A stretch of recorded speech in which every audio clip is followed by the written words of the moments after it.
Ok, entonces nos quedamos en el ejemplito, ¿verdad?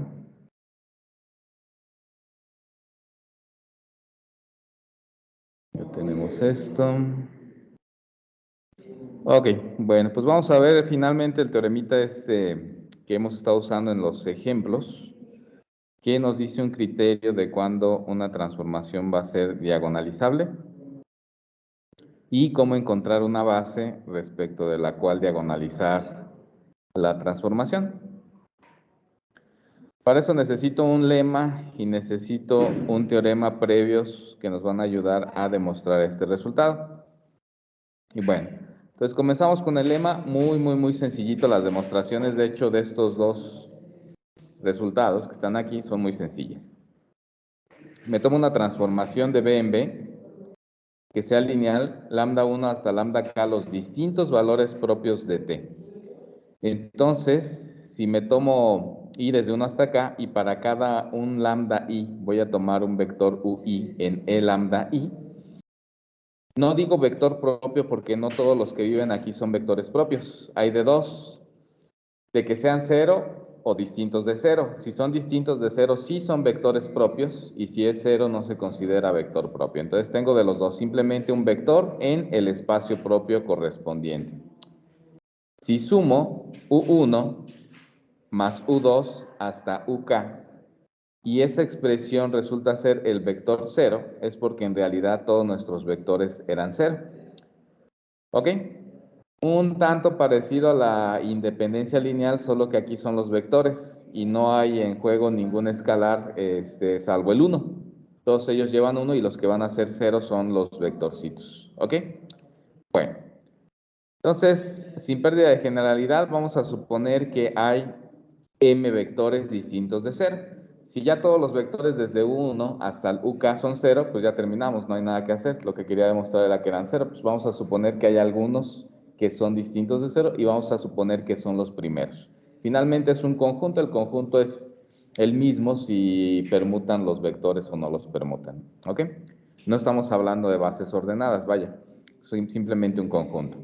Si esto ocurriera, pues entonces voy a tener que la suma de 1 hasta es 0. Aquí ya estoy omitiendo los siguientes, que es el más 1, más 2, hasta el uk, lo estoy quitando porque son 0. Pero esta de aquí sería una combinación lineal no trivial de vectores propios. Estos sí puedo decir que son vectores propios porque ya dije que son distintos de 0. Y cada uno pertenece a un espacio propio, pues son vectores propios. Todos ellos corresponden a distintos valores propios. Y ya vimos que si unimos elementos vectores propios asociados a distintos valores propios, el conjunto que obtengo es linealmente independiente. Entonces, de partida, este conjuntito es linealmente independiente. La única posible combinación lineal de ellos que les dé el 0 es cuando aquí llevan ceros, pero aquí en todos estos llevan 1. Eso es una contradicción a la independencia lineal de este conjunto. Entonces ya terminamos. ¿Dónde está el error? En suponer que son distintos de 0. Se acabó. Vamos con el siguiente teorema. Es la primera parte de cómo unir conjuntos de vectores linealmente independientes en subespacios propios distintos. Tengo una transformación lineal y tengo lambda 1 hasta lambda k, los distintos valores propios de t. Para cada i de 1 a k me voy a tomar ahora no un vector, sino un conjunto de vectores en el lambda i, pero que sean linealmente independientes. ¿Ok? Es decir, estos sí son un conjunto de vectores propios, porque al ser linealmente independientes no puede estar el 0. ¿Ok? Te dice, tómate algún subconjunto linealmente independiente de cada espacio propio. Uno para el lambda 1, para el lambda 2, para el lambda k, y los unes. Si los unes, pues lo que vas a obtener es un conjunto linealmente independiente. ¿Ok? Entonces, hasta aquí, por ejemplo, el día de ayer teníamos dos valores propios. Obtuvimos una base que le llamábamos beta 1 para el lambda 1 y un beta 2 para el lambda 2, y los unimos. Al menos si eran bases de espacios respectivos, pues eran linealmente independientes.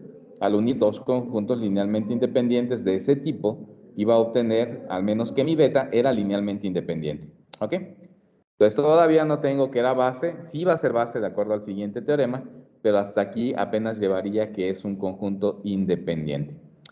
La demostración básicamente es con la definición de independencia lineal. Me voy a tomar cada uno de mis SIs, va a ser UI1 hasta UI eta subíndice I. Aquí estaría diciendo que este no es más que la cardinalidad de este conjunto. ¿Ok? Entonces, ¿quién es mi conjunto S? Pues tengo que correr sobre todas las U y J, pero tengo que correr la J respectivamente para que abarque todo este conjunto, desde 1 hasta el eta I, pero cada uno de estos Is, después lo voy a correr desde 1 hasta acá para que abarque todos los conjuntos y todos los elementos de los K conjuntos. Me tomo una combinación lineal de ellos, es decir, me tomo escalares A y J, los multiplico por U y J y sumo con J desde 1 hasta I y la I desde 1 hasta acá. Estoy corriendo pues sobre todos los elementos de S y supongo que es 0. Lo que voy a hacer es asociar todo este elemento, todo lo que está en amarillito. Voy a definir el WI como la suma con J de 1 a eta I de A y J por UI. Esto de ahí bórrenlo, esto no va. Ya lo corregí en los apuntes, luego se los paso. Eso omítanlo, esto no tiene nada que ver. Simplemente toda esta suma es el WI. Entonces, sustituyendo esa información en esta expresión, me quedaría más sencillita.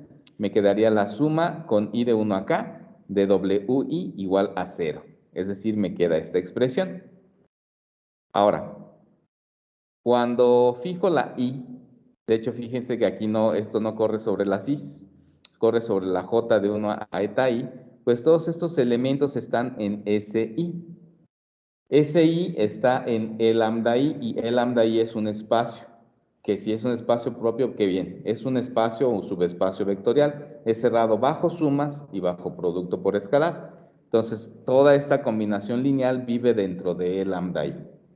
Entonces, lo que estoy sumando aquí son elementos, un W1 que está en E lambda 1, más un W2 que está en E lambda 2, y de acuerdo al lema anterior que te dice, suma vectores que estén en distintos espacios propios y que su suma te dé 0, es porque cada uno de ellos será 0.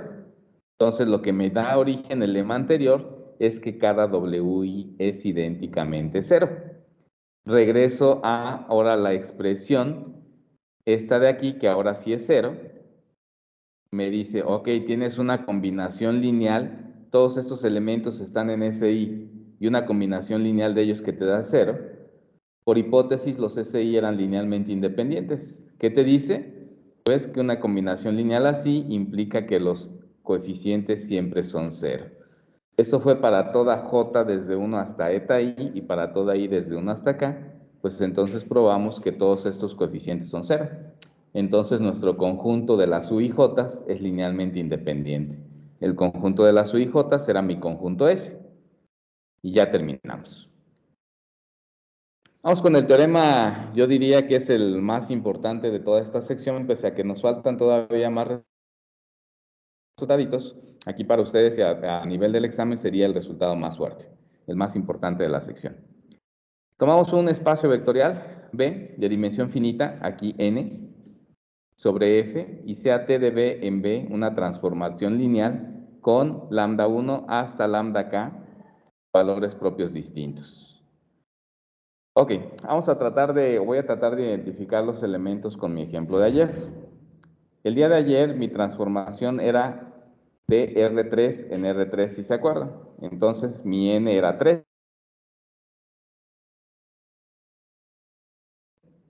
Valores propios distintos había. 2. Eran, si no estoy mal, el 3 y el 5. Ok, había 2. Entonces ahí mi K es exactamente 2. K es el número de valores propios distintos. Ok, ahora, ya sabemos que el polinomio característico se tiene que dividir si yo lo que quiero es que el operador sea diagonalizable. Ya vimos que si no se divide, pues entonces no puede ser diagonalizable porque todo diagonalizable necesariamente se tiene que factorizar totalmente su polinomio característico. Entonces, de partida ya le pido que el polinomio característico se divida. Aquí va el sí, solo sí. Mi transformación va a ser diagonalizable si para cada valor propio distinto, es decir, para cada i desde 1 hasta acá, la multiplicidad de lambda i coincide con la dimensión de e lambda i. Vámonos a nuestro ejercicio de ayer. Lambda 1, que tenía valor 3, era de multiplicidad 2, y el espacio correspondiente a e lambda 1 también tenía dimensión 2. Es lo que está pasando aquí. Además, teníamos otro valor propio, que era el 5. Ese tenía multiplicidad 1, y el espacio propio de e lambda 2 tenía dimensión 1. Ahí, cada espacio propio, su dimensión coincide con la multiplicidad del valor propio correspondiente. Ahora sí lo dije bien. ¿Ok? Bueno, además, ¿qué hacíamos? Ya que determinábamos la dimensión, de hecho la dimensión la determinábamos como el complemento para el teorema de las dimensiones de lo que era el rango de la transformación asociada. Ahora, encontrábamos un conjunto generador para cada espacio propio y de ahí extraíamos justamente la base. De hecho, los generadores iban a formar parte de la base de cada espacio propio. Obtuve un beta 1 para mi espacio propio E lambda 1 y un beta 2 para mi espacio propio E lambda 2. ¿Qué hice al final? Los uní. Uní beta 1, unión beta 2 y esa era mi base. Eso nos dice justamente el segundo punto.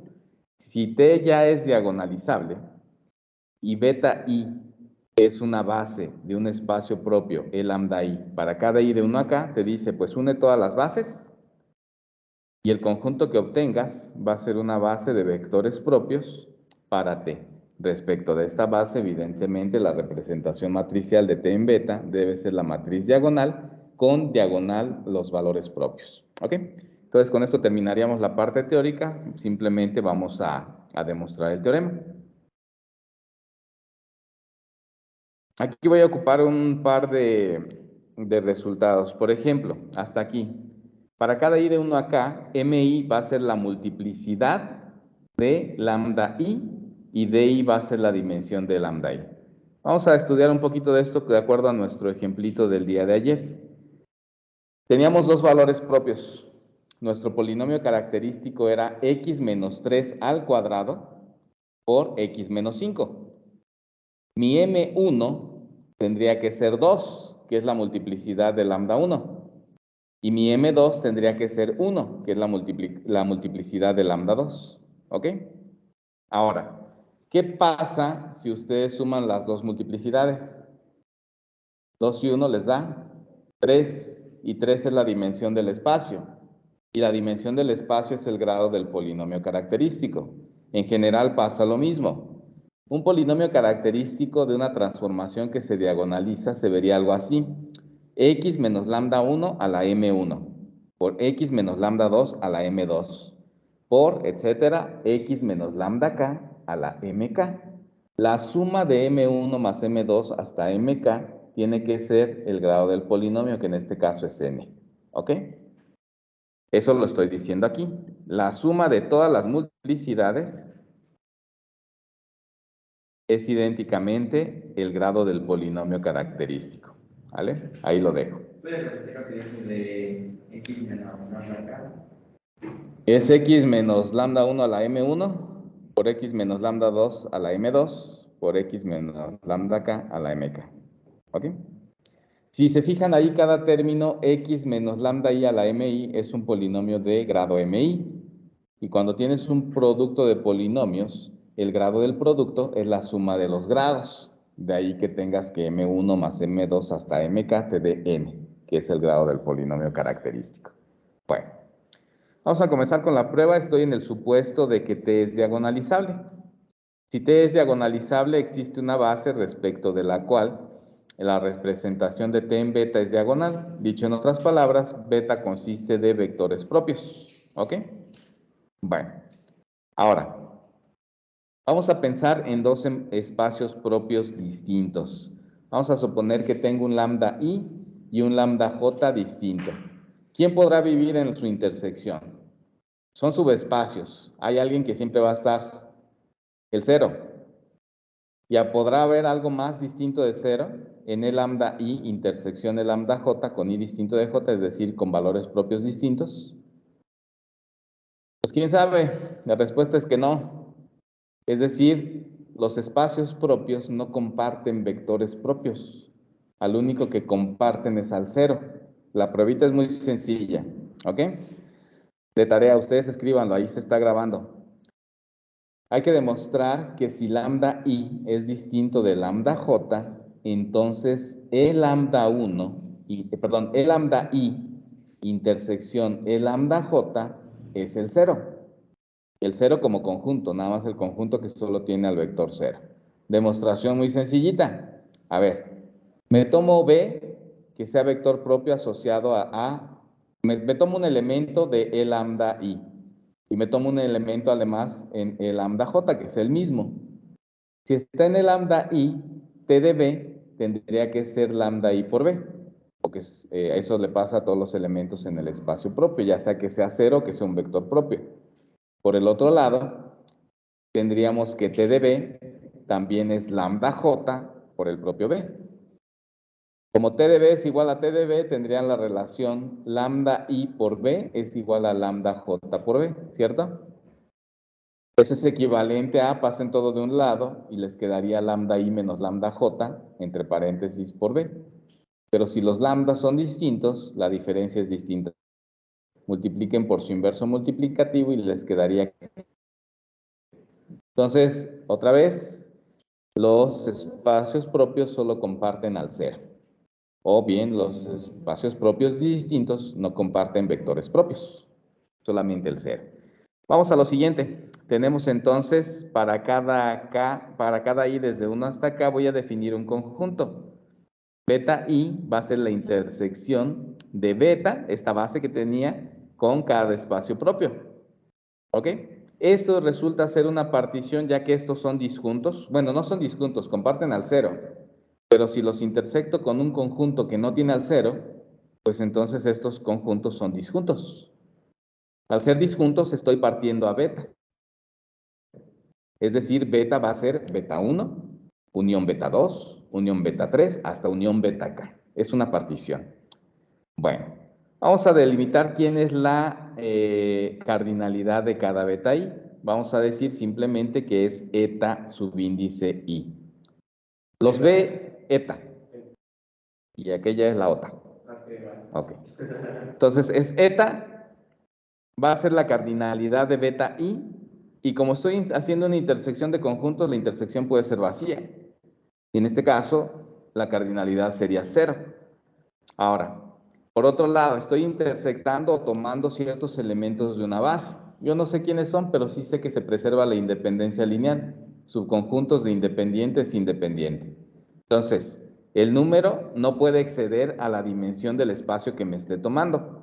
El conjunto beta i resulta ser un conjunto linealmente independiente de este espacio, y si este espacio tiene dimensión de i, su cardinalidad, lo menos que puede ser es 0, y lo más que puede ser es la dimensión del espacio. Bueno, vamos a jugar con estos numeritos. Algo que sabemos más, además la dimensión del espacio, ya la tengo, ¿cómo se llama? Acotada superiormente. La dimensión de un espacio propio no puede exceder a la multiplicidad. Eso nos lo dice el teorema 423. Es decir, con nuestra notación de i no puede exceder a mi, que es la multiplicidad. Ahora sí, ¿qué obtenemos? Por un lado, yo sé que al partir en beta i, el beta, estoy haciendo una partición, es decir, que la suma de los zeta i's, es decir, eta i con i de 1 acá, me va a dar la cardinalidad de beta. Pero si beta es una base de B y B es un espacio de dimensión n, la cardinalidad de beta tiene que ser n. Ok. Luego, cada eta i, de acuerdo a esta expresión, es menor o igual que di. Sumar todos los zeta i's, pues va a estar acotado superiormente por la suma de todos los di's, porque término a término que son mayores o menores respecto de cómo lo vean. Y asimismo tendría que la suma de los di's, como cada di es menor que los mi, entonces esta suma es menor que la suma de los mi's. No hay truco, no hay trampa. Ya dije que la suma de las multiplicidades es justamente el grado del polinomio n. Tienen aquí varias desigualdades, pero por debajo están acotadas por n y por arriba por n. Todo tiene que ser igual. Entonces, esto es n y esto es n. Estamos haciendo sandwichito, ¿cierto? Ok, en particular estas dos coinciden.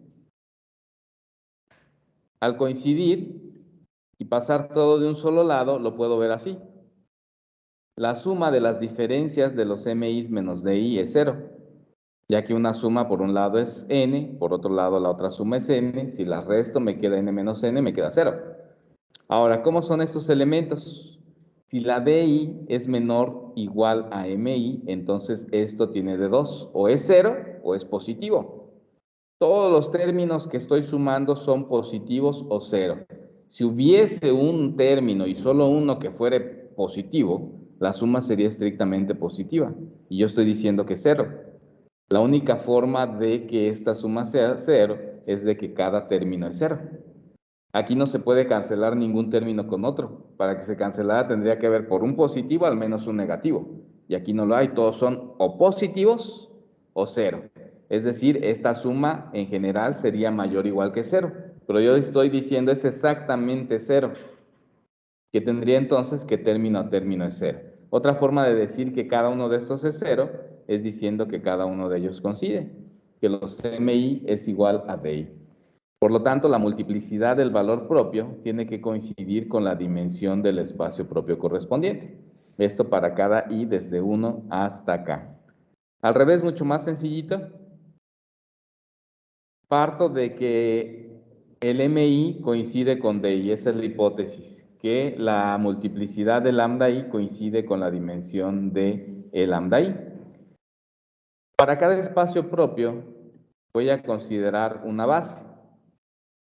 Y tenemos lo siguiente. Yo sé que al ser una base, al menos sé que es linealmente independiente en donde sea, incluso en el espacio grande V. Y por el teorema anterior, yo sé que si uno, conjuntos linealmente independientes de distintos espacios propios, la unión sigue siendo linealmente independiente. Entonces, teorema anterior me dice que beta es linealmente independiente. Vamos a ver qué cardinalidad tiene esta unión. La cardinalidad de beta coincide con la suma con i de 1 acá de DI. Estoy sumando cada una de sus cardinalidades porque esta unión, recuerden otra vez que es disjunta. Aquí sí son disjuntas porque estos no tienen al 0 y estos no comparten más que el 0 cuando cambio de lambda i, entonces la unión es disjunta. Cuando la unión es disjunta, la cardinalidad del conjunto unión es la suma de las cardinalidades. Si la unión no es disjunta, por supuesto que no. Se estarían excediendo por la intersección, por la cardinalidad de la intersección. Entonces, cuidado con la cardinalidad de una unión. Aquí la unión es disjunta, pues entonces sí puedo tomarla como la suma de las cardinalidades. Pero cada DI coincide con cada MI. Entonces, sumar los DIs equivale a sumar los MIs. Pero sumar las multiplicidades es tomarte el grado del polinomio. ¿Qué obtuve? Un conjunto linealmente independiente con n vectores en un espacio de dimensión n tiene que ser una base. Algún resultadito que ya vimos hace un ratote. ¿Ok? Por lo tanto, beta es una base y aquí voy a mi ejercicio. En mi ejercicio tomé B1 unión beta 1 unión beta 2, que era la base de lambda 1 y la base de lambda 2 y me dio una base que yo quería. ¿Ok? De vectores propios, respecto de la cual esta matriz ya era diagonal. Pues ya terminamos. Por último, un ejemplito de los que no van a venir en el examen, cómo aplicaríamos este resultadito, todo esto. Tienen esta matriz. La característica, pues diría 3 menos x, 3 menos x, 4 menos x. Como es triangular superior, su determinante sería 3 menos x por 3 menos x por 4 menos x. Si yo lo cambio a x menos 3, por x menos 3, por x menos 4, estoy cambiando 3 veces el signo, sería por un menos 1 al cubo. Menos 1 al cubo es un menos, ¿cierto? Ahí está, ese es el determinante. Valores propios. Lambda 1 va a ser 3, lambda 2 va a ser 4, multiplicidades. Para 3, la multiplicidad es 2. Para 4, la multiplicidad aquí no hay nada, pero debería ser un 1. Y vamos a estudiar el espacio propio E lambda 1. Para esto, a A le resto en su diagonal lambda 1. Pues lambda 1 es 3 Si a la matriz original en la diagonal le resto 3 es 0, 0 y 1. Este vector de aquí con este vector de acá, a estas alturas del curso, debería ser clarísimo que son linealmente independientes. Entonces, esta matriz tiene rango 2, porque hay dos vectores linealmente independientes. Si su rango es 2, ¿su núcleo quién sería? 1. Recuerden que 2, la del rango, más la del núcleo, 1, tiene que sumar la dimensión de aquí, que es de 3 por 3, debería ser el 3, ¿no? ¿Qué me están diciendo? Que el lambda 1, pues tendría entonces dimensión 1. Y su dimensión no coincide con su multiplicidad. Al no coincidir con su multiplicidad, este es un ejemplo de una matriz que no se puede diagonalizar. De acuerdo al teorema anterior, su dimensión tendría que ser 2 para que sea diagonalizable. Como no se cumple, adiós, bye bye. Ya ni siquiera me voy por estudiar el lambda 2 que sigue, ni los que hubiese si fuese de tamaño mayor. ¿Ok? ¿Dudas, preguntas? ¿Allá en casa? Uno. ¿Dudas en casa? No, profe, pero creo que estoy teniendo problemas de internet. Ok, los dejan por ahí Entonces, en casa el video y con gusto vemos dudas regresando de clases porque ya son felices vacaciones. va, profe, entonces no hay ningún problema si en algún momento me desconecto, ¿verdad? Sí, sí, sí. Sí, sin problema. De todos modos, ahí aparece tú en el Teams. Vale, gracias, profe. Órale, pues. Bueno, pues si no hay más dudas, preguntas, empiezo a contestarlas a partir del lunes. ¿Lunes qué? 18. ¿Ok? Vacaciones son vacaciones y son sagradas. Felices vacaciones, nos vemos. Gracias, profe. Hasta luego. Hasta luego. Gracias, profe, nos vemos. Nos vemos. Hasta luego, profe. Gracias, profe.